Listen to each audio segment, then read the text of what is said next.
الحمد لله رب العالمين والعاقبة للمتقين والصلاة والسلام على سيدنا ومولانا محمد وعلى آله وصحبه أجمعين. أشهد أن لا إله إلا الله وحده لا شريك له وأشهد أن سيدنا ومولانا محمدا عبده ورسوله.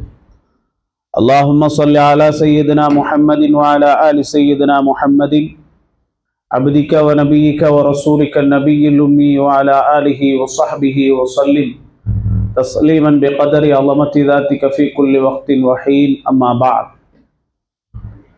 وقد قال الله تعالى في قرآنه الكريم: بسم الله الرحمن الرحيم والعصر إن الإنسان لفي خسر إلا الذين آمنوا وعملوا الصالحات وتواصوا بالحق وتواصوا بالصبر. صدق الله العليم. رب اشرح لي صدري ويسر لي أمري واحلل عقدة من لساني يفقهوا قولي. எல்லாம் புகழும் ஏக வல்லோனாம் இறைவன் ஒருவனுக்கே உரித்தாகட்டும். அல்ஹம்துலில்லாஹ். ஸலாத்தும் ஸலாமும் நம் இறைவிடவும் மேலான உத்தம நபி, நமக்கெல்லாம் வழிகாட்டியாக வந்த எம்பெருமானார் முஹம்மது முஸ்தபா ஸல்லல்லாஹு அலைஹி வஸல்லம் அன்னவர்கள் பேரிலும், அன்னவர்களுடைய வாழ்க்கையை அழகாக எடுத்து நடந்த உத்தம சஹாபாக்கள், தாபியீன்கள், தபஅ தாபியீன்கள், அன்னவர்களை மறுமை நாள் வரை பின்துயர்ந்த அனைத்து நன்மக்கள் பேரிலும் என்றென்றும் உண்டாகட்டுமாக. நவைத்துல் இஅ்திகாஃப ஃபீ ஹாதல் மஸ்ஜித் லில்லாஹி தஆலா என்ற இஅ்திகாஃபுடைய நிய்யத்துடன் உட்கார்ந்திருக்கும் அல்லாஹ்வின் நல்லடியார்களே, அல்லாஹ்வும் அல்லாஹ்வுடைய தூதர் ஸல்லல்லாஹு அலைஹி வஸல்லம் அன்னவர்களும் எந்தெந்த கர்மங்களை எல்லாம் எடுத்து நடக்குமாறு கட்டளை விதித்தார்களோ அவைகளை முழுமையாக எடுத்து நடக்கவும், இந்த அல்லாஹ்வும் அல்லாஹ்வுடைய தூதர் ஸல்லல்லாஹு அலைஹி வஸல்லம் அன்னவர்களும் எந்தெந்த கர்மங்களை விட்டு தவிர்ந்து கொள்ளுமாறு எச்சரித்தார்களோ அவைகளை விட்டு முழுமையாக தவிர்ந்து கொள்ளுமாறும் முதலில் எனக்கும் அடுத்ததாக உங்களுக்கும் நான் வசியத்து செய்து கொள்கிறேன். அல்லாஹ் சுப்ஹானஹு வ தஆலா தௌஃபீக் செய்வானாக. சங்கை பொருந்திய இஸ்லாமிய அல்லாஹுவின் நல்லடியார்களே, நாமெல்லாம் தற்பொழுது இருக்கக்கூடிய காலம் நேரம், இஸ்லாமிய வரலாற்றிலே இஸ்லாமியர்கள் ஒவ்வொருவரும் தங்கள் வாழ்க்கையிலே எல்லா மதத்தவர்களையும் போல அல்லது எல்லா மதத்தவர்களுக்கும் இருக்கிறது போல இஸ்லாமியர்களுக்கு அல்லாஹு தஆலா தந்திருக்கக்கூடிய வருடத்துடைய ஆரம்பம், புது வருடத்துடைய ஆரம்பத்தை நாம் முன்னோக்கி கொண்டிருக்கிறோம். நாம் துல்ஹிஜ்ஜாவுடைய மாதத்திலே இருக்கிறோம். இன்ஷா அல்லாஹ் வரக்கூடிய வெள்ளிக்கிழமை, நான் நினைக்கிறேன் சரியாக வெள்ளிக்கிழமை முஹர்ரம் தலைப்பிறையாக நமக்கு அமையும். நாம் அந்த தலைப்பிறையை அடையும் போது, முஹர்ரத்தை அடையும் போது நம்மிலே நாம் ஒவ்வொருவரும் விளங்கிக் கொள்ள வேண்டிய விடயம், நாம் நம்முடைய புது வருடத்தை அடைகிறோம். இஸ்லாமிய விழுமியங்களை, இஸ்லாத்துடைய அடையாளங்களை நாயகம் ஸல்லல்லாஹு அலைஹி வஸல்லம் அன்னவர்கள் தந்த இந்த தீனுல் இஸ்லாத்தின் மீது நமக்குள்ள கருணை, இரக்கத்தின் அடையாளமாக அந்த முஹர்ரத்துடைய மாதத்தை நாம் சந்தோஷமாக நாம் ஒவ்வொருவரும் அடைந்து கொள்ள வேண்டும். நம் பிள்ளைகள் பாடசாலைகளுக்கு செல்லக்கூடிய பிள்ளைகள் அல்லது நம்முடைய வீட்டிலே இருக்கக்கூடிய ஏனைய பாடசாலைகளை முடித்துவிட்டு இருக்கக்கூடிய ஒவ்வொரு இடத்திலும் நீங்கள் சும்மா ஒரு வார்த்தை போய் கேட்டு பாருங்கள், வருடத்துடைய ஆரம்பம் எது என்று பொதுவான ஒரு கேள்வியை கேட்டு பாருங்கள். எல்லோரும் சொல்லும் ஒரே பதில் ஜனவரி என்ற பதில் தான் வரும். நான் நினைக்கிறேன் என்னுடைய பிள்ளைகள், உங்களுடைய பிள்ளைகள் உட்பட, என்னுடைய மனைவி, உங்களுடைய மனைவிமார்கள் உட்பட, என்னுடைய உறவினர்கள், உங்களுடைய உறவினர்கள் உட்பட எல்லோருமாக சேர்ந்து சொல்லும் ஒரே பதில் ஜனவரி தான். ஆனால் இதுதான் எங்களுக்கு பொதுவாக மாறிவிட்டது. அதை வைத்துத்தான் எங்களுடைய தொழில் துறவுகள், பாடசாலையுடைய விடயங்கள் அனைத்தும் கணிக்கப்படுவதனால் நாம் ஜனவரியைத்தான் வருடத்துடைய ஆரம்பம் என்று நாம் நினைத்து கொண்டிருக்கிறோம். ஆனால் இஸ்லாமியர்கள் ஒவ்வொருவரும் நினைத்து கொள்ள வேண்டும், ஜனவரி என்பது நம்முடைய வருடத்துடைய ஆரம்பம் அல்ல. நம்முடைய வருடத்துடைய ஆரம்பம் முஹர்ரம் தான். கொழும்பை பொறுத்தவரை, கொழும்பிலே நாம் முஸ்லிம்கள் அதிகமாக இருக்கிறோம். இரண்டாவதாக இந்துக்கள் அதிகமாக இருக்கிறார்கள். நாம் தமிழர்கள் என்று சொல்லுவோம். தமிழர்கள் என்பது பொதுவான வார்த்தை, நாமும் தான் தமிழ் பேசுகிறோம். தமிழர்கள் என்று சொல்வதை விட இந்துக்கள் இருக்கிறார்கள். அதே போல பெரும்பான்மை சமுதாயமாகிய பௌத்த மதத்தினர்கள், கிறிஸ்தவர்கள் இருக்கிறார்கள். அந்த மதத்தவர்களிடத்திலே நீங்கள் விசேஷமாக இந்துக்களிடத்திலே அவர்களுடைய வருடத்துடைய ஆரம்பம் எது, எந்தெந்த மாதங்கள் அவர்களுடைய மாதங்கள் என்று கேட்டு பாருங்கள், அழகாக தெளிவாக சொல்லுவார்கள். ஆனால் இஸ்லாமியர்களாகிய நம்மிலே வருடத்துடைய ஆரம்பம் முஹர்ரம் தான் என்பது நம்மிலே நிறைய பேர்களுக்கு தெரியாமல் இருக்கிறது. கடை வழியாக வாகனங்கள் அனைத்திலும் ஜனவரி 1ஆம் தேதி வரும்போது எல்லா கடைகளிலும் புது வருட வாழ்த்துக்கள், ஹாப்பி நியூ இயர் என்று போட தெரிந்த நமக்கு முஹர்ரம் என்ற ஒன்று இருக்கிறதே, அதுதான் நம்முடைய வருடத்துடைய ஆரம்பம் என்று பேசக்கூடியவர்கள் எத்தனை பேர்கள்? நம்மவர்களுக்குள்ள பிரச்சனைகளையும் குழப்பங்களையும் பேசிக் கொண்டிருக்கிறோமே தவிர எல்லோருமாக ஒட்டுமொத்தமாக இணைந்து இஸ்லாமிய விழுமியங்களை பாதுகாக்க நம்மிலே நிறைய பேர்கள் பின்தங்கியவர்களாகவே வாழ்ந்து கொண்டிருக்கிறோம். நான் நினைக்கிறேன் ஒரு 10 வருடங்களுக்கு முன்னால் என்று நினைக்கிறேன், ஒரு தடவை 31st நைட், அதாவது டிசம்பர் 31 இரவு ஜனவரியுடைய ஆரம்பம், இதை உலகமெல்லாம் கொண்டாடுவார்கள். வீணான விளையாட்டுகளும் பணங்களை வீணடித்து அநியாயம் செய்து சில பேர்கள் ஒரு ஊர் தாண்டி இன்னொரு ஊர் சென்று, இன்னும் சொல்ல போனால் வெளிநாடுகளுக்கு எல்லாம் சென்று அங்கெல்லாம் ரொம்ப விசேஷமாக இருக்குமாம் என்று பணங்கள் எல்லாம் செலவழித்து செல்கிறார்களே. ஒரு கணிப்பீடு எடுக்கப்பட்டது, அந்த நேரத்திலே இந்த 31st நைட்டுக்கு அதிகமாக பணம் செலவழித்த நாடு எது என்ற ஒரு வருட கணிப்பீட்டிலே எடுக்கப்பட்டது. அதிலே முதலாவது இடம் பிடித்தது ஒரு இஸ்லாமிய நாடு. துபாய் தான் அந்த நேரத்திலே நம்பர் 1. எதற்காக? 31st நைட்டை பணம் அதிகமாக செலவழித்து கொண்டாடிய நாடு. யாரு பேசினார்கள், எவர் எதிர்த்தார்கள்? யாருமே அது குறித்து கதைக்கவும் இல்லை. நான் நினைக்கிறேன் 2-3 காதுகளிலே அது சென்றது, அதனுடன் அதை நாம் மறந்து விட்டோம். ஆனால் நம் பிள்ளைகளிடத்திலே சென்று வருடத்துடைய மாதங்கள் எத்தனை? 12. அது எல்லா மதங்களிலும் உண்டு. அந்த வருடத்துடைய மாதங்களை தொடராக சொல்லுங்கள் என்றால் கவலையாக இருக்கிறது, ஒரு பக்கமாக வெட்கமாக இருக்கிறது. அதை நம்மிலே நிறைய பேர்களுக்கு சொல்ல தெரியாது. முஹர்ரம், சஃபர், ரபியுல் அவ்வல் என்று இஸ்லாமிய மாதங்களை சொல்ல தெரியாதவர்கள் நம்மிலே நிறைய பேர்கள் இருக்கிறார்கள். நம் பள்ளிவாசல்களிலே ஒரு வளமை உண்டு, அல்ஹம்துலில்லாஹ். அதை செய்பவர்களுக்கு அல்லாஹு தஆலா பரக்கத்து செய்யட்டும். ஒவ்வொரு நாளும் சுபஹுக்கு பின்னால் அல்லது இஷாவுக்கு பின்னால் இந்த ஹிஜ்ரி வருடம் எத்தனை, எந்த மாதம், எத்தனையாம் பிறை என்று சொல்லும் வளமைகளை இப்பொழுது சில பள்ளிவாசல்களிலே உருவாக்கி இருக்கிறார்கள். அதை கூட ஒரு கூட்டம், அதெல்லாம் எதுக்கு தேவையா? ரசூலுல்லாஹ் என்ன ஹிஜ்ரத்தையா சொல்லி இருந்தாங்க? ஹிஜ்ரி கணக்கையா சொல்லிக் கொண்டிருந்தாங்க? மாசத்தை சொன்னாங்களா, வருஷத்தை சொன்னாங்களான்னு அதுவும் ஒரு கேள்விக்குறியாக மாற்றி சில பேர்கள் அதையும் தடுத்து நிறுத்தி விட்டார்கள். என்ன நடக்கிறது என்பதை நம் சமுதாயம் மறந்து வாழ்ந்து கொண்டிருக்கிறது. எனவே இது போன்ற விழுமியங்கள், இஸ்லாத்துடைய அடையாளங்கள் பாதுகாக்கப்பட்டால் தான். முஹர்ரத்தில் என்ன நடந்தது, சஃபரிலே என்ன நடந்தது, ரபியுல் அவ்வல் அதிலே என்ன நடந்தது, ரபியுல் ஆகிர் என்ன நடந்தது, இப்படி வரும்போதுதான் இஸ்லாமிய அடையாளங்கள், இஸ்லாத்திலே நடந்த நிகழ்வுகள் நம் பிள்ளைகள் ஒவ்வொருவருக்கும் அது மனப்பாடமானதாக, மனதிலே ஞாபகமானதாக அது இருந்து கொண்டே இருக்கிறது. நம்ம ஆட்களுக்கு தெரிஞ்ச ஒரே ஒரு மாசம் தான் ரமலான் மட்டும். ரமலான் முடிஞ்சு என்ன மாசம் வருதுன்னு கேட்டு பாருங்க, தெரியாது. பெருநாளாம். ரமலான் முடிஞ்சு வருவது பெருநாள் அல்ல, ஷவ்வால். அது நிறைய பேருக்கு தெரியாது. பெருநாள் பிறை எப்ப, பெருநாள் பிறை எப்ப, ஷவ்வாலுடைய பிறை என்று சொல்ல தெரியாது.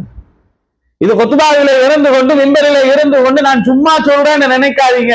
நிறைய பேர்கள் தொடர்பு கொண்டு, போன்ல தொடர்பு கொண்டு, இந்த தடவை பெருநாள் பிறை கிடைக்குமா, பெருநாள் பிறை கிடைக்குமா. நான் சில கட்டங்களிலே அதாவது கொஞ்சம் பரிசோதி செய்து பார்ப்பதற்காக நான் கேட்பேன், பெருநாள் பிறைன்னு கேட்கிறீங்களே அது என்ன மாசம் என்று கேட்பேன், சும்மாவும் கேட்பேன். அது சில பேர்களுக்கு அது ஷவ்வால் என்று சொல்ல தெரியாது. அல்லாஹு அக்பர். இதுதான் நம்முடைய நிலைமை, இஸ்லாமியர்களுடைய நிலைமை. இது ஆக குறைந்தது. வருடத்துடைய ஆரம்பம் முஹர்ரம் என்று கூட தெரியாத அளவுக்கு நாம் வாழ்கிறோம் என்றால் நம்முடைய வாழ்க்கை என்ன, இஸ்லாம் குறித்து நாம் என்ன தெரிந்து வைத்திருக்கிறோம்? ஒரு காலம் இருந்தது நம் நாட்டிலே மதரசாக்கள் இல்லை. மதரசாக்களுக்காக என்ன தெரியுமா செய்வாங்க? இந்தியாவில இருந்து கள்ளத்தோணியில எங்க நாட்டுக்கு வருவாங்க பிசினஸுக்கு. அது சொல்லுவாங்க கள்ளத்தோணி என்றுவாங்க, கள்ளத்தோணியில வாரன்னு சொல்லுவாங்க. நம்ம நாட்டாள்கள் என்ன தெரியுமா செஞ்சிருக்கிறாங்க? கள்ளத்தோணியில சென்று மார்க்கம் படித்திருக்கிறார்கள். அது தெரியுமா வரலாறு? எவ்வளவு ஆசை உள்ள நாட்கள் அது, அறிவின் பக்கம் தேட்டம் உள்ள நாட்கள். சிறுநீர் கழித்து எவ்வாறு சுத்தம் செய்ய வேண்டும் என்பதை சொல்லிக் கொடுக்க ஆளுமில்லாத ஒரு காலம் இருந்திருக்கிறது. உதுவை எவ்வாறு செய்வது என்பது தெரியாத மனிதர்கள் இருந்திருக்கிறார்கள். அந்த கட்டத்தில் கேட்க ஆளுமில்லை, ஃபத்வா தேட உலமாக்கள் இல்லை. எந்த அளவுக்கு சொல்லப்படுகிறது என்றால், ஒரு ஃபத்வாவை தேட பஸ் ஏறி வாகனம் ஏறி பல தொலைவுகள். டெலிபோனும் கிடையாது. அந்த காலத்துல செல்போன் வசதிகள் கிடையாது. ஒரு மஸ்அலாவை, ஒரு சட்டத்தை தேடுவதற்காக அவ்வளவு தொலைவுகள் சென்றுதான் படிப்பாங்களாம். இந்த காலத்தை யோசிச்சு பாருங்க. வீட்டுக்கு ஒரு ஆலிம், தெருவுக்கு ஒரு ஆலிம், ஊருக்கு ஆலிம். மதரசாக்கள் எத்தனை வேண்டும்? எத்தனை மதரசாக்கள் காட்ட வேண்டும்? 2000 சொச்சம் பள்ளிவாசல்கள் இலங்கையில் இருக்கிறது. 400 சொச்சம் மதரசாக்கள், 100 சொச்சம் மதரசாக்கள் இன்னும் பதிவு செய்யப்படவில்லை. 400 சொச்சம் மதரசாக்கள் நீங்க நினைக்காதீங்க குர்ஆன் மதரசாவும் அரபிக் காலேஜும் சேர்ந்ததில்லை. நான் சொல்லுகிறேன் அரபிக் காலேஜ் மட்டும் எங்களுடைய நாட்டில் இருக்கக்கூடியது. சமீபத்தில் ஒரு கணிப்பீடு இந்தியாவில் இருக்கக்கூடிய ஒருவர் போட்டிருந்தார். உலகத்தில் எந்தெந்த நாடுகள் இஸ்லாமிய நாடுகள் அல்லவோ அந்தந்த நாடுகளில் இருக்கக்கூடிய பள்ளிவாசல்களுடைய எண்ணிக்கை போடப்பட்டிருந்தது. அதை நான் போட்டு புரிந்து கொண்டேன்.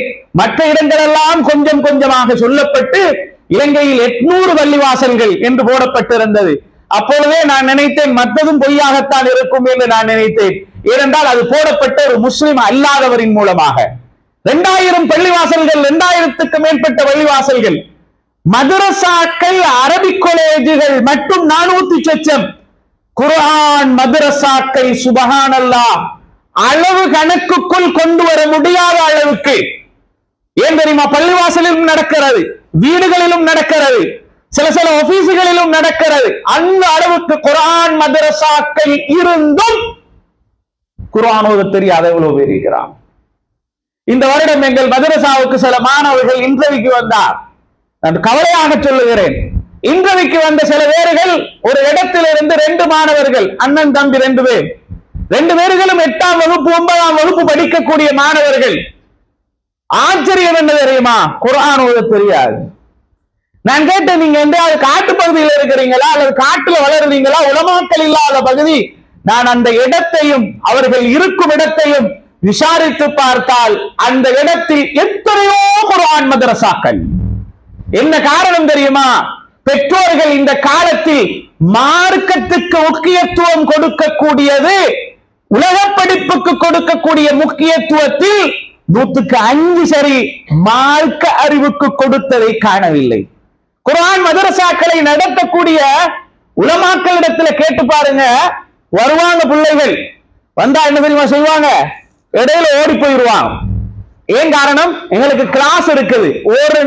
ஒரு நாள் 7 மண்டால் எங்கிருந்தாவது ஒன்றை கொண்டு வந்து எனக்கு காட்டுங்கள். முடியுமாக இருந்தால் நான் சவால் விட்டு சொல்லுகிறேன். என்ன தெரியுமா? ஒரு ஸ்கூல் கிளாஸுக்கு, மேத்ஸ் கிளாஸுக்கோ, இங்கிலீஷ் கிளாஸுக்கோ, சயின்ஸ் கிளாஸுக்கோ போய் குர்ஆன் மதரசா இருக்கிறது, எனக்கு பெர்மிஷன் தாரீங்களா, குர்ஆன் மதரசாக்கு போகணும் என்று லீவு போட்டு வந்த ஒரு மாணவரை காட்டுங்கள். எங்கேயாவது நடந்திருக்குமா? இல்லை. நான் சொல்ல வருவது என்ன தெரியுமா? அவ்வளவு நாம் பலவீனமானவர்களாக உலகத்திலே வாழ்ந்து கொண்டிருக்கிறோம். எனவே முஹர்ரம் என்பது நம் வீடுகள் எல்லா மனிதர்களும் அறிந்து கொள்ள வேண்டிய ஒன்று. இந்த முஹர்ரத்துடைய ஆரம்பம் எதிலிருந்து வருகிறது? வருடத்துடைய ஆரம்பம் அது முஹர்ரத்திலிருந்து தான் ஆரம்பிக்கிறது. நபிகள் நாயகம் ஸல்லல்லாஹு அலைஹி வஸல்லம் அன்னவர்களுடைய காலத்துல ஹிஜ்ரி வருஷம் என்ற ஒன்று கிடையாது. உமர் இப்னு அபூபக்கர் சித்திக் ரலியல்லாஹு அன்ஹுவர்களுடைய காலத்திலும் ஹிஜ்ரி வருஷம் என்ற ஒன்று கிடையாது. உமர் இப்னு கத்தாப் ரலியல்லாஹு அன்ஹுடைய காலத்துல தான் உலகத்தில பட்ஜெட்டுகள் போடப்பட்டது. அதாவது ஒரு அரசாங்கம் அமைக்கும் போது அரசாங்கம் என்பது பட்ஜெட் போடணும் என்ற ஒரு வழிமுறையை அவர்கள் உருவாக்கினார்கள். அவர்கள் தான் உலகத்துல நிறைய திட்டங்கள் அமைச்சாங்க. முன்னால் இருந்தவர்களும் ரசூலுல்லாஹ் ஸல்லல்லாஹு அலைஹி வஸல்லம் செஞ்சாங்க. ஆனால் உமர் ரலியல்லாஹு தஆலா அன்ஹு தான் பார்த்தாங்க, லெட்டர்கள் அனுப்பணும், நாம் வெளியூர்களுக்கு கடிதம் அனுப்பணும், எனவே அதில் கட்டாயமாக டேட் போடணும், லெட்டர்ல டேட் போடணும் என்ற வளமையையும் உமர் இப்னுல் கத்தாப் ரலியல்லாஹு அன்ஹு அவர்கள் தான் ஆரம்பித்தார்கள். அப்பொழுது சொன்னார்கள், வருடம் என்ற ஒன்று நமக்கு தேவைப்படுகிறது. ஆலோசனை குழுவை கூட்டினார்கள். என்ன செய்யலாம்? நாம் வருடத்துடைய ஆரம்பத்தை அல்லது வருடத்தை நாம் எதிலிருந்து எடுக்கலாம்? சில பேர்கள் சொன்னார்கள் நாயகம் ஸல்லல்லாஹு அலைஹி வஸல்லத்துடைய பிறப்பிலிருந்து எடுக்கலாம்.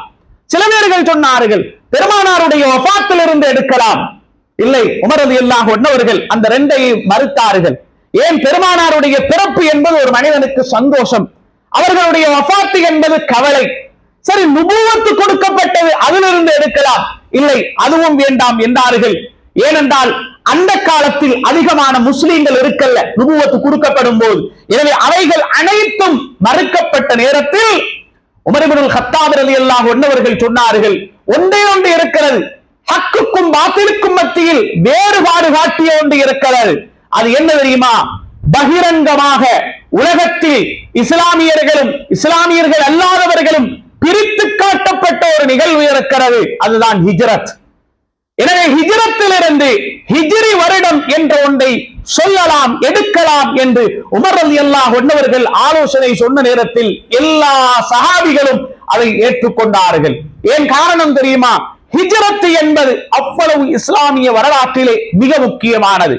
உடனே சொன்னார்கள், மக்காவிலிருந்து மதீனாவுக்கு சென்ற இந்த ஹிஜ்ரத்தை வைத்து ஹிஜ்ரி கணக்கு என்ற ஒன்றை உருவாக்கலாம் என்று சையதுனா உமர் இப்னுல் கத்தாப் ரலியல்லாஹு அன்ஹு அவர்களுடைய ஆலோசனை குழுவில் முடிவு செய்யப்பட்டு அதுதான் இப்பொழுது 1400 தாண்டி இன்று உலகத்திலே சென்று கொண்டிருக்கிறது. எனவே அதிலிருந்து தான் ஹிஜ்ரத் என்பது முடிவெடுக்கப்படுகிறது. அது மாத்திரமல்லாது உலக வரலாற்றில் நீங்க எடுத்து பார்த்தால் ஸல்லல்லாஹு அலைஹி வஸல்லம் அன்னவர்களுடைய காலத்தில் நடந்த பத்ராக இருக்கலாம், உஹுதாக இருக்கலாம், கந்தக்காக, எந்த ஒன்றை நீங்கள் எடுத்தாலும் உலக வரலாற்றில் நீங்க அமல்கள்ல அந்த அமலை போல இனிமேல் ஒரு அமல் செய்ய முடியாத அளவுக்குள்ள நன்மையை அதிகமாக அள்ளித்தந்த அமல் என்ன தெரியுமா? அதுதான் புனிதமான ஹிஜ்ரத். நபிகள் நாயகம் ஸல்லல்லாஹு அலைஹி வஸல்லம் அன்னவர்கள் சொன்னார்கள், மக்காவிலே மனிதர்கள் தண்டனைகள் கொடுக்கப்பட்டு அநியாயம் விளைவிக்கப்பட்டதன் பின்னால ஸல்லல்லாஹு அலைஹி வஸல்லம் அன்னவர்கள் சொன்னார்கள், நீங்க இந்த இடத்துல இருக்க வேணாம், எல்லோரும் இந்த இடத்தை விட்டும் சென்று விடுங்கள் என்று ரசூலுல்லாஹ் ஸல்லல்லாஹு அலைஹி வஸல்லம் அனுமதி கொடுத்தாங்க. முதலாவது ஹிஜ்ரத் எங்கே செல்லப்படுகிறது என்று வரலாற்றில் தேடி பார்த்தால் எத்தியோப்பியாவுக்கு தான் முதலாவது ஹிஜ்ரத் மேற்கொள்ளப்படுகிறது. அதிலே ரசூல் ஸல்லல்லாஹு அலைஹி வஸல்லம் அன்னவர்களுடைய நெருங்கிய சொந்தக்காரர் ஜஅஃபர் இப்னு அபீ தாலிப் ரலியல்லாஹு அன்ஹு அவர்களும் அந்த பிரயாணத்தை மேற்கொண்டார்கள். எத்தியோப்பிய மன்னர் தான் நஜாஷி மன்னர். அவர் ஒரு நல்ல மனிதர், கருப்பினத்தை சார்ந்தவர். அவர் நீக்ரோ கருப்பினத்தை சார்ந்தவர். அவர் ஒரு நல்ல மனிதர். 70 லட்சம் சஹாபிகள் அன்றைய நாளில் எத்தியோப்பியாவுக்கு முதலாவது ஹிஜ்ரத்தை அவர்கள் மேற்கொள்கிறார்கள். அங்க போனதுக்கு அப்புறம் அங்க அந்த நஜாஷி மன்னர் இந்த வந்த மக்களை ரொம்ப மதிச்சான், ரொம்ப உதவி செஞ்சான். எந்த அளவுக்கு என்றால் நஜாஷி மன்னர் ஒரு வித்தியாசமான ஒரு வேலையை செஞ்சான். ரசூல் ஸல்லல்லாஹு அலைஹி வஸல்லம் அன்னவர்கள் நிறைய கல்யாணம் முடிச்சான். எல்லா கல்யாணத்துக்கும் ரசூலுல்லாஹ் தான் மஹர் கொடுத்தான். ஆனால் ஸல்லல்லாஹு அலைஹி வஸல்லம் அன்னவர்கள் ஒரு திருமணத்தை முடிக்கிறதுக்கு இந்த நஜாஷி மன்னர் தான் மஹர் கொடுத்தார். உலக வரலாற்றில் நீங்க எடுத்து பாருங்க, கல்யாணத்துக்கு ஒருத்தன் கோட்டு தந்தான், காரை தந்தான், டிரெஸ் தந்தான் என்று சொல்லலாம். யாராவது சொல்லுங்க பார்ப்போம், என் கல்யாணத்துக்கு மஹர் வந்தது இவர்தான் என்று சொல்றது சொல்லவே கொஞ்சம் வெட்கமாக கூச்சமாக இருக்கும் இல்லையா? யாரும் மஹருக்காக வேண்டி உதவி தேட மாட்டாரு. மஹர் என்பது இருக்கிறத கொடுக்கிறது தான் இல்லையா? ஸல்லல்லாஹு அலைஹி வஸல்லம் அன்னவர்களுக்கு ஒரு பெண்ணை திருமணம் முடிப்பதற்காக ரசூலுல்லாஹ் கேட்காமல், நாயகம் ஸல்லல்லாஹு அலைஹி வஸல்லம் கேட்காமல் ஒரு மனிதர் மஹர் கொடுத்தார் என்றால் அதுதான் நஜாஷி மன்னர். அந்த மன்னர் மரணித்த நேரத்துல இந்த உலகத்துல இந்த ராயிபு ஜனாசான்னு ஒன்று இருக்குது. ராயிபு ஜனாசாண்டா ஊரை விட்டும் தொலைவுல போன ஒருத்தர், எங்கட பக்கத்துல இல்லாத ஒருத்தர் மரணிச்சா அவரோட பேர்ல நாங்க காயிபு ஜனாசா தொழுவோம். உலக வரலாற்றில ஸல்லல்லாஹு அலைஹி வஸல்லம் வந்தவர்கள் முதலாவது காயிபு ஜனாசா யாருக்காக வேண்டி தொழுவிக்கிறாங்க தெரியுமா? சஹீஹுல் புகாரியிலே பதியப்பட்டிருக்கிறது. நஜாஷி மன்னர் வஃபாத்தாகிவிட்டார் என்ற செய்தி கிடைச்சதோட நபிகள் நாயகம் ஸல்லல்லாஹு அலைஹி வஸல்லம் வந்தவர்கள் உலக வரலாற்றில் முதலாவது காயிபு ஜனாசாவை நடத்துகிறார்கள். நாயகம் ஸல்லல்லாஹு அலைஹி வஸல்லம் வந்தவர்களுடைய சஹாபிகள் அந்த நாளில் தான், அந்த ஹிஜ்ரத்தை தான் இஸ்லாமிய வரலாற்றில் முதலாவது ஹிஜ்ரத்தாக கணிக்கப்படுகிறது. அவங்க போனவங்க எப்ப வந்தாங்க தெரியுமா? ஹைபர் வெற்றி கொண்ட நாள்ல தான் வந்தாங்க. ஹைபரை வெற்றி கொண்டு ரசூலுல்லாஹ் வீட்டுக்கு வந்தாங்க. வந்து வீட்டுல இருக்கிறாங்க.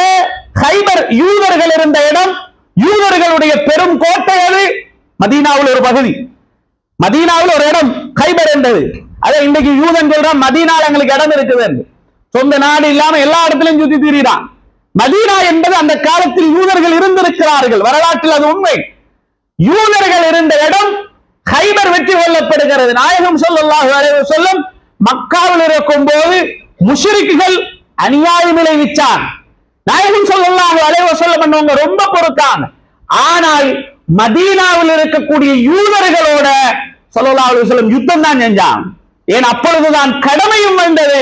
இன்னும் ஒன்று, யூதர்கள் வலன் தரலா அன்கல் யஹூது வலன் நஸாரா, யா ரசூலல்லாஹ் ஒன்றை மட்டும் நீங்க விளங்கிக்கோங்க, லன் தரலாண்டா என்ன தெரியுமா? ஒரு காலமும் யூதர்களும் நசாராக்களும் உங்களை பொருந்திக் கொள்ள மாட்டார்கள். அது மட்டும் நடக்காது, ஒரு காலமும் நடக்காது. அதனாலதான் பனு குரைலா, பனு கைனுகா, பனு நபீர் என்ற 3 கோத்திரம் மதீனாவில் இருந்தாங்க. அதுல ஹைபர் என்ற இடம் வெற்றி கொள்ளப்படுகிறது. பெருமானாருக்கு கடுமையான சந்தோஷம். வீட்டுக்கு வாராங்க, வந்து ரசூலுல்லாஹ் இருக்கிறாங்க. வெளியில கதவு தட்டப்படுகிறது. ஸல்லல்லாஹு அலைஹி வஸல்லம் கேட்டாங்க, யாரு வந்திருக்கிறீங்க? நான் ஜாபர் வந்திருக்கிறேன் யா ரசூலல்லாஹ் என்று சொன்னதோட நாயகம் ஸல்லல்லாஹு ஹபஷாவுக்கு போனவர், ஹபஷாவை ஹிஜ்ரத் செஞ்சு போனவர் ரசூல் ஸல்லல்லாஹு அலைஹி வஸல்லம் இந்த உடுத்து பாதி உடுக்காமல் பாதி என்று சொல்லுவாங்க, அறகுறையாக ஆடையை சொருவி கொண்டு ஓடி வந்தாங்க. முன்னால ஜாபர் ரலியல்லாஹு அன்ஹு இருக்கிறார்கள். கண்மணி நாயகம் ஸல்லல்லாஹு அலைஹி வஸல்லம் வந்தவர்கள் சொன்னார்கள், ஜாபரே அஸ்பஹத ஹல்கி வ ஹுல்கி என்றான். ஜாபரே நீங்க சாதாரண ஆள் இல்ல, என் குணத்துக்கும் என் உருவத்துக்கும் நீங்கள் ஒப்பாகி விட்டீர்கள் என்றான். உடனே ஜாபர் ரலியல்லாஹு அன்ஹு சந்தோஷத்தில் துள்ளி குதித்தார்கள், ஆனந்தம் அடைந்தார்கள். இதுதான் இஸ்லாத்தில் நடந்த முதல் ஹிஜ்ரத். யோசிச்சு பாருங்க, அவ்வளவு பெரிய ஹிஜ்ரத். ஆனால் ஹிஜ்ரி வருஷம் என்பது ஹபஷாவுக்கு போன ஹிஜ்ரத்தை வைத்து முடிவெடுக்கப்படவில்லை. அதையும் விட சிறந்த ஒரு ஹிஜ்ரத்தாக மக்காவில இருந்து மதீனா நோக்கி சஹாபிகள் போனாங்கல்ல, அந்த ஹிஜ்ரத்து தான் ஹிஜ்ரி வருடமாக கணிப்பிடப்படுகிறது. சஹாபிகள் எப்படி போனான்? இரவு நேரத்தில் ஒளிஞ்சொளிஞ்சொளிஞ்ச ஒவ்வொரு கூட்டமாக போனான். ஒரே ஒருவர் மாத்திரம்தான் தைரியமாக தனியாக பஜாரில் எல்லார்ட்டையும் வந்து நான் போக போறேன் என்று சொல்லிட்டு வந்தது சையதுனா உமர் இப்னுல் கத்தாப் ரலியல்லாஹு அன்ஹு அவர்கள் தான். எல்லாரும் ஒளிச்சொலிச்சு தான் போனான். உமர் ரலியல்லாஹு வந்தார். மக்காவில் எல்லாரும் உட்கார்ந்து கொண்டு இருக்கிறாங்க. அபூ ஜஹல், உத்பா, ஷைபா காபத்துல்லாஹ்வை தவாஃப் செய்தான். அவர்களுடைய கவசம் பின்னால வாள் சொருவப்பட்டிருக்கிறது. தவாஃப் செஞ்சான். தவாஃப் செஞ்சிட்டு பட்ட பகலிலே எல்லோருக்கும் முன்னால் நான் ஹிஜ்ரத் செய்ய போகிறேன், என்னை முடியுமாக இருந்தால் தடுத்து பாருங்கள். ஒரு வீரர் தான் அவர். சொன்னார்கள் எப்படி தெரியுமா? இவர்கள் எல்லாம் கணவனை இழந்து உங்கள் மனைவிகள் விதவையாக ஆசைப்படுகிறீர்களா? போட பாருங்க. யாரெல்லாம் மனைவிமாரை விதவையாக்க ஆசைப்படுகிறார்களோ அவர்கள் என்னை தடுத்து பார்க்கட்டும் என்றார்கள்.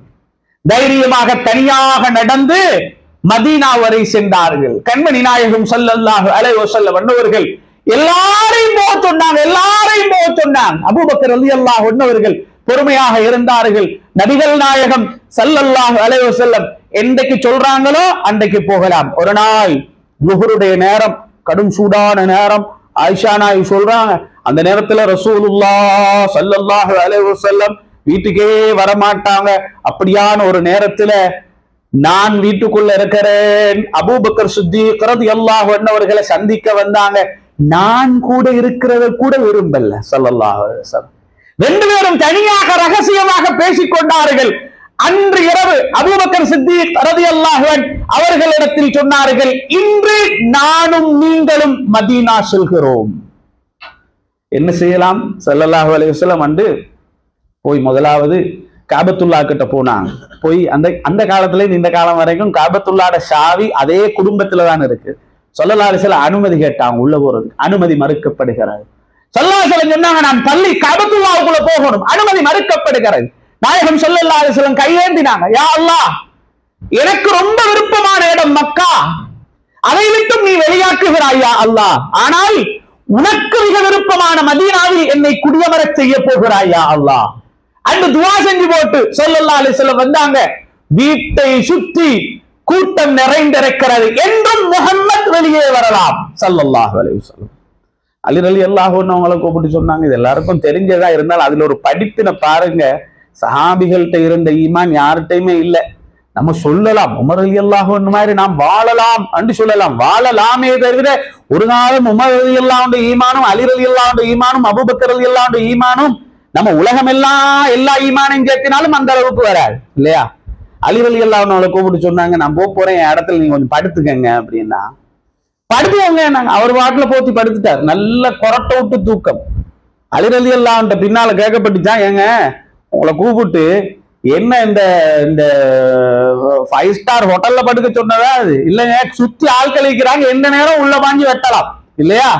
இந்த இடத்துல படுத்துக்கோங்க. யாருக்காவது தூக்கம் வருமா சொல்லுங்க பார்க்கல. எந்த நேரம் உள்ள வந்து வெட்டுவான்னு தெரியாத.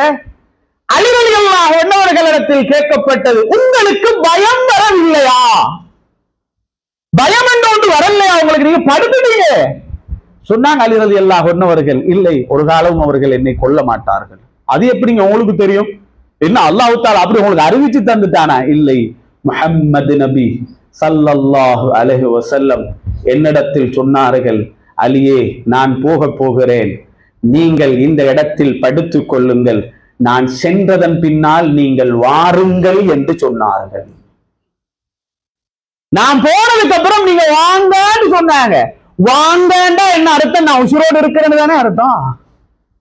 நாயகம் ஸல்லல்லாஹு அலைஹி வஸல்லம் அன்னவர்களுடைய வார்த்தையின் மீது உள்ள நம்பிக்கையை பாருங்கள். நம்ம ஆட்கள் கொஞ்சம் பலஸ்தீன்ல அடி வாங்கினத்தோட குனூத்த ஓதுறதான், இது ஓதி என்ன செய்யுங்க, அடிதான் பொழுது. எங்கட ஆட்களுடைய ஈமான் பணத்துக்காக ஈமானை விட ரெடி, பணத்துக்காக ஈமானை விட ரெடி, துனியாவுடைய சொத்துக்காக ஈமானை விட ரெடி. என்ன தெரியுமா சொன்னாங்க? யா ரசூலல்லாஹ், எனக்கு ஒரு சொட்டு பயம் வரல, அதனாலதான் நான் கொரட்டை விட்டு தூங்கினேன். காரணம் ஸல்லல்லாஹு அலைஹி வஸல்லம் அப்படித்தான் சொன்னாங்க, நீங்க போங்க, நான் போறேன், நீங்க வாங்க வாங்க, நான் உசுரோடு நான் ஏன் பயப்படணும்? அதனாலதான் நிம்மதியா தூங்கினேன்டான். அவனும் பாருங்க, ரசூலுல்லாஹ் வெளியே வந்து அவனுக்கு ஷாஹத்துல் வுஜூஹ் ஸல்லல்லாஹு அலைஹி வஸல்லம் என்னவங்க, வஜஅல்னா மின் பைனி ஐதீஹிம் ஸத்தன் வ மின் கல்ஃபிஹிம் ஸத்தன் ஃபஅக்ஸைனாஹும் ஃபஹும் லா, இதெல்லாம் மண்ணை தூக்கி அடிச்சாங்க. எல்லாரும் கண்ணை திறந்தோடு தூக்கம், கண்ணை திறந்தோடு பாருங்க. அவனும் என்ன செய்யறானுவல், ரசூலுல்லாஹ் போனதுக்கு அப்புறம் உள்ள வந்து அது வெட்டு அவனுகள் தூக்கி பாக்குறானு, யாரு படுக்கிறேன்னு தூக்கி பார்த்தா அலி ரலியல்லாஹு அன்ஹு. ஐயோ, நம்ம ஏமாந்துட்டோமே. அல்லாஹ்வுடைய வேலையை பாருங்க. அன்றைய நாள் அப்படி ஒரு புனிதமான ஹிஜ்ரத், நபிகள் நாயகம், அதெல்லாம் ரொம்ப நீளமான செய்தி, குறுக்கமாக சொல்ல முடியாது. ஒரே ஒரு செய்தி சொல்றேன். அபூபக்கர் ரலியல்லாஹு அன்ஹு தான் ரசூலுல்லாஹ்வோட கூட போனவர், பக்கத்துல போனவர், ரொம்ப பெரிய தியாகி. அவர் பெரிய வீரன் அல்ல, மெலிஞ்ச ஆளு. மெலிஞ்ச ஆளுன்னா இடுப்புல வேட்டியை கட்டினா அது கீழே இறங்குமா, அந்த அளவுக்கு மெலிஞ்ச ஆள். ஒரு நாயகம் ஸல்லல்லாஹு அலைஹி வஸல்லம் சொன்னாங்க, கரண்டை காலுக்கு கீழால் ஆடையை இழுபட ஒடுக்கக்கூடியவன அல்லாஹ் இறக்கம் கண்டு கொண்டு பார்க்க மாட்டான. அபூபக்கர் ரலியல்லாஹு அன்ஹு சொன்னாங்க, யார சொல்ல என்ன டெய்லி காலு கீழே கரண்டை கீழே தான் இருக்குது. ஏன் காரணம் தெரியுமா? அவட்ட வயிற்றுல கொஞ்சம் சதைந்தா தானங்க நிக்கும், அது நிக்க மாட்டிருக்குது. மெலிஞ்ச ஆளு, அவரோ மெலிஞ்ச ஆள், அவரு பெரிய வீரன் அல்ல, அவருதான் கூட வாரார். எப்படி தெரியுமா வந்தார்? கொஞ்ச நேரம் முன்னால வந்தார், கொஞ்ச நேரம் வலது பக்கம் வந்தார், கொஞ்ச நேரம் இடது பக்கம் வந்தார், கொஞ்ச நேரம் பின்னால வந்தார். கேட்டாங்க, என்னங்க நீங்க ஒண்ணு முன்னால வாங்க, அல்லது பின்னால வாங்க, அல்லது வலது பக்கம் வாங்க, இடது பக்கம் வாங்க. அபூபக்கர் ரலியல்லாஹு அன்ஹு சொன்னாங்க, இல்லையா ரசூலல்லாஹ், இந்த பயணம் யாருக்கும் கிடைக்காத பயணம், உங்களோட நான் கூட வாரேன். அதை நினைக்கும் போது கொஞ்சம் சந்தோஷம் வரும். வலதோ இடதோ பின்னாலோ உங்களை யாராவது தாக்கிடுவாங்களோ என்று எண்ணம் வரும்போது நான் சுத்தி சுத்தி வருகிறேன் என்றான். சௌர் கிட்ட வந்தாச்சு. உண்மையிலே வரலாற்று தேடி பாருங்க, அப்படி ரசூலுல்லாவோடு ஒரு இறக்கம். சவுர் கிட்ட வந்து சவுர் மகள் எல்லாரும் உம்ரா ஹஜ்ஜி போனவங்களுக்கு தெரியும், எவ்வளவு சில கீழே இருந்து பார்த்து கொண்டு வழிகாட்டி தலீல் சொல்லுவார். அந்த ஊருக்கு பாத்தீங்களா, ஏற விருப்பமானவங்க ஏறுங்க, டிராவல்ஸ் நாங்க ஓனர் இங்கதான் இருப்போம்ன்றா. இல்ல யாரும் போக மாட்டாங்க, பெரும்பாலும் ஒருத்தர் ஒரு தடவை ஏறுவாங்க இல்லையா. அவ்வளோ ஹைட், அவ்வளோ மலை. அபூபக்கர் ரலியல்லாஹு அன்ஹு கேட்டாங்க, யார ரசூலல்லாஹ் ரொம்ப தூரம் நடந்து வந்துட்டீங்க, உங்களை நான் கழுத்தில் சுமந்து கொண்டு செல்லவா? ஒரே ஒரு செய்தி பாருங்க. ஒரு நாள் நபிகள் நாயகம் ஸல்லல்லாஹு அலைஹி வஸல்லம் அன்னை ஆயிஷா மனைவி அவங்களோட மடியில படுத்து கொண்டிருந்தான். மடியில படுத்து கொண்டு இருக்கும் போது இரவு நேரம் வானத்துல நிறைய நட்சத்திரங்கள் எல்லாம் விளங்குது. படுத்துக்கொண்டு அப்படியே வானத்தை பார்த்துக்கொண்டு சொன்னாங்க, ஆயிஷாவே இதெல்லாம் என்ன தெரியுமா, உமர் ரலியல்லாஹு அன்ஹு உங்களோட அமல். அதுதான் இந்த கவுண்டிங். யாரு நட்சத்திரங்கள் என்ன முடியுமா, என்ன முடியும், அவ்வளோ அமல்கள் உமர் ரலியல்லாஹு அன்ஹு அமல் என்று சொன்னதோட ஆயிஷா நாய் கேட்டாங்க, யார ரசூலல்லாஹ் நீங்க அவங்கள பத்தி சொல்றீங்க, என் வாப்பா அபூபக்கரை பத்தி கொஞ்சம் சொல்லுங்கள் ரலியல்லாஹு அன்ஹு. சொன்னாங்க ஸல்லல்லாஹு அலைஹி வஸல்லம், சுப்ஹானல்லாஹ். சொன்னாங்க என்ன தெரியுமா, இதெல்லாம் உமர் ரலியல்லாஹு அன்ஹு அமல். இந்த எல்லா அமலையும் அல்லாஹு தஆலா உங்கள் தந்தை என் நண்பர் அபூபக்கர் சித்திக் ரலியல்லாஹு அன்ஹு அவர்களுக்கு என்னுடன் வந்த ஒரு ஹிஜ்ரத்துல அல்லாஹ் கொடுத்துட்டான். எவ்வளவு பெரிய பாக்கியம் பார்த்தீங்களா. அதுக்கப்புறம் மதீனாவுக்கு போனாங்க. அங்க நடந்த நிகழ்வுகள் எல்லாம் ஆழமானது, நீளமானது. நான் சொல்ல வருவது என்ன தெரியுமா, இதுதான் இஸ்லாமியர்களுடைய ஹிஜ்ரி என்று சொல்லுவோமே, இந்த ஹிஜ்ரத்தை வச்சுத்தான் ஹிஜ்ரி என்பது எடுக்கப்படுகிறது. அவ்வளோ நிகழ்வுகள் நடந்தும் சஹாபிகள் இதை சூஸ் பண்ணினாங்கல்ல, இதுதான் இஸ்லாமிய வருடம் என்று எடுத்தாங்கல்ல, நாம் விளங்கிக் கொள்ள வேண்டும், அவ்வளவு முக்கியம் வாய்ந்தது. சரி, நாங்க இதை படிச்சு கொண்டோம். இன்றைய குதுபாவில் எங்களுக்கு தரக்கூடிய மெசேஜ் என்ன? நாங்க ஹிஜ்ரத் போகலாமா? மக்கால இருந்து மதீனாவுக்கு எத்தனை தடவை போயிருக்கிறோம். டிராவல்ஸ் போறவங்க அங்கிருந்து இங்க போனோம், இங்கிருந்து அங்க வந்தோம். இதெல்லாம் ஹிஜ்ரத்தா? ஏசி பஸ்ல போயிட்டு வந்தோம், புதுசா ட்ரெயின் போட்டிருக்கிறாங்க, 1 ஹவர்ல ரீச் ஆகலாம், இதுவும் ஹிஜ்ரத்தா? அப்ப ஹிஜ்ரத் என்பது முடிஞ்சாச்சு. இப்பொழுது எங்களுக்கு ஒரு மெசேஜ், ஹிஜ்ரத் என்று நாம் என்ன செய்யலாம்? நபிகள் நாயகம் ஸல்லல்லாஹு அலைஹி வஸல்லம் அவர்கள் சொன்னார்கள், ஹிஜ்ரத் என்றால் மக்காவிலிருந்து மதீனாவுக்கு வரும் அந்த ஹிஜ்ரத் ஃபத்ஹ் மக்காவுக்கு பின்னால் முடிந்து விட்டது. ஹிஜ்ரத் என்றால் இன்னும் ஒரு ஹிஜ்ரத் இருக்கிறது. ஸல்லல்லாஹு அலைஹி வஸல்லம் சொன்னார்கள், பாவத்தை கண்டு ஒரு மனிதன் வெறுத்து அந்த இடத்தை விட்டு சென்றால் அதுவும் ஹிஜ்ரத் தான். ஒரு இடத்துல பாவம் நடக்குது, நம்ம இந்த இடத்துல எடுக்கக்கூடாது என்று வெறுத்து போறாங்கல்ல, பாவத்தை தேடி வந்து உட்கார்றதல்ல. வாட்ஸ்அப்ல குரூப் உருவாக்கப்பட்டது பாவத்துக்காக. அங்க வந்து சேர்ந்துவோம், ஈவினிங் ஆனா இந்த இடத்துக்கு வா, சண்டே இந்த இடத்துக்கு வா, இந்த கிளப்புக்கு வா என்று பாவத்தை செய்வதற்காக வந்து உட்காருவதல்ல. ஒரு பாவம் நடக்கிறது என்றால் அந்த பாவத்தை கண்டு வெறுத்து செல்வதும் ஹிஜ்ரத். அந்த ஹிஜ்ரத்துல நன்மை இதுக்கு கிடைக்குமாண்டா, அந்த ஹிஜ்ரத்துல நன்மை கிடைக்காது. ஆனால் இதுவும் ஒரு விதமான ஹிஜ்ரத். வாழ்க்கையில ஒரு ஹிஜ்ரத்தாவது செஞ்சிருக்கீங்களா? ஒவ்வொருத்தரும் ஒரு பாவத்தை கண்டு எந்த இடத்தை விட்டு நான் போனேன் என்று உங்கள் மனதில் இருந்தால், நடந்திருந்தால், நீங்களும் வாழ்க்கையில் ஏதோ வழியில் ஒரு ஹிஜ்ரத்தை செய்தவர்கள் தான். எனவே அப்படிப்பட்ட நல்லவர்கள் கூட்டத்தில் அல்லாஹ் நம் அனைவரையும் ஆக்கிரத்துமாக. யா அல்லாஹ் நம்முடைய பாவங்களை மன்னித்தருள்வாயா, பிழைகளை பொறுத்தருள்வாயாக, நல்லவர்களாக வாழ வைப்பாயாக, கெட்டவர்களை விட்டும் தூரமாக்குவாயாக. முஸ்லீம்கள் எந்தெந்த நாடுகளில் எல்லாம் இஸ்லாத்துக்காகவும் இஸ்லாமியர்களை பாதுகாப்பதற்காக வேண்டியும் யூதர்களை அழிப்பதற்காக வேண்டியும் தியாகம் செய்து கொண்டிருக்கிறார்களோ அவர்களுக்கு நீ வெற்றியை கொடுத்தருள்வாயா.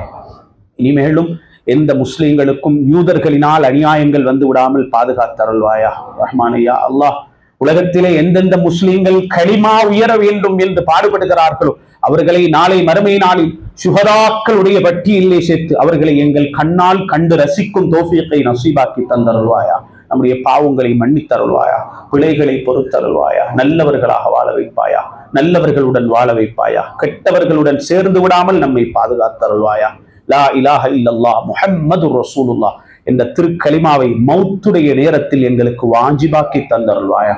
ஸல்லல்லாஹு வஸல்லம் அலா கைர் ஹல்கி சய்யிதுனா முஹம்மதின் வ ஆலிஹி வ ஸஹ்பிஹி அஜ்மஈன் வல்ஹம்துலில்லாஹி ரப்பில் ஆலமீன்.